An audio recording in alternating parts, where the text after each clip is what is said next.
You see Deadpool in the comic, you know shit's about to pop off.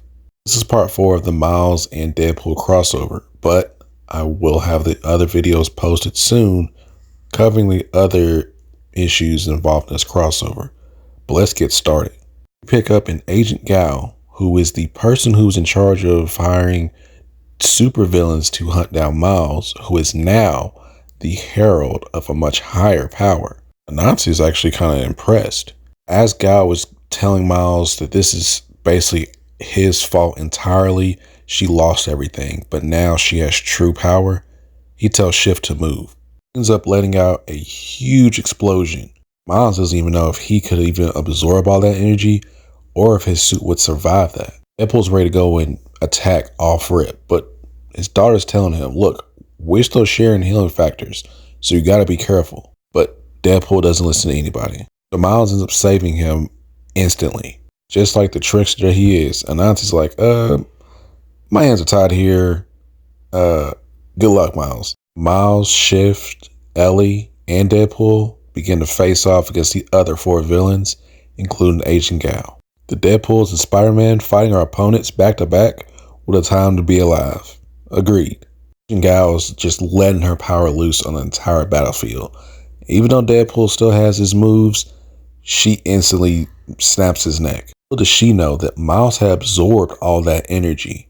A driver Venom Blast uppercut. Of course, Deadpool had to get his lick back from what she did earlier. As an output, see Agent Gal is on the floor. They have their own problems to worry about. Ellie stabs output in his back. Before Miles can throw her baton at Ellie, Shift catches it. She's trying to use her powers on Shift, but it doesn't do nothing because Shift is able to change his body and do whatever he wants. Shift and Ellie both knock out their opponents. I was still getting up to fight. He wants revenge. Then Miles and Deadpool decide to do a team-up move. Deadpool knocks her in the air as Miles throws her around and heads up to Shift and Ellie. They both unleash a kick, sending her flying back to Miles and Deadpool. They can unleash 2 knockout punches, the Venom Blast from the 4th wall. Everyone's like, oh yeah, finally the day's done, we're good. But Gal says, this is only the beginning, as she disappears. When Ellie couldn't help but to take the sword that Gal had as a souvenir. Miles wanted apologies from both of them for shooting at Shift. He forgives Ellie, but he doesn't forgive Deadpool. Right before they go, Miles takes back the nanites that Ellie had. That makes the portal unstable for them, and they end up teleporting right into Taskmaster's office. The day done, Shift and Miles head out. Anansi pops back up and notices that there are some ancient matters to attend to, that he needs privacy away from his brothers of heralds of his. As Miles and Shift are heading home, Shift basically explains that Shift wants to kind of be his own person. It's understandable to be Miles, but Shift enjoys the life that Miles lives. And Miles says, you know what, you're absolutely right, and I'm sorry. It was so irresponsible for me to do that, and it's not cool whatsoever. Miles has a great idea. Link up with his parents and Misty Knight to see if they can arrange the school stuff for him. Miles shows Shift that their grandpa died before Miles was born, but he says, why not you take his name as we honor him?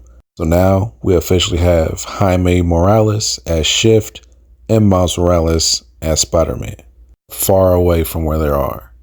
There's an old man that's talking to Gal saying, you're rarely back soon. Wonder if I made a mistake in choosing you as my avatar. Gal explains that this is only just one problem. She's getting used to everything, and she will do everything she can to make things right.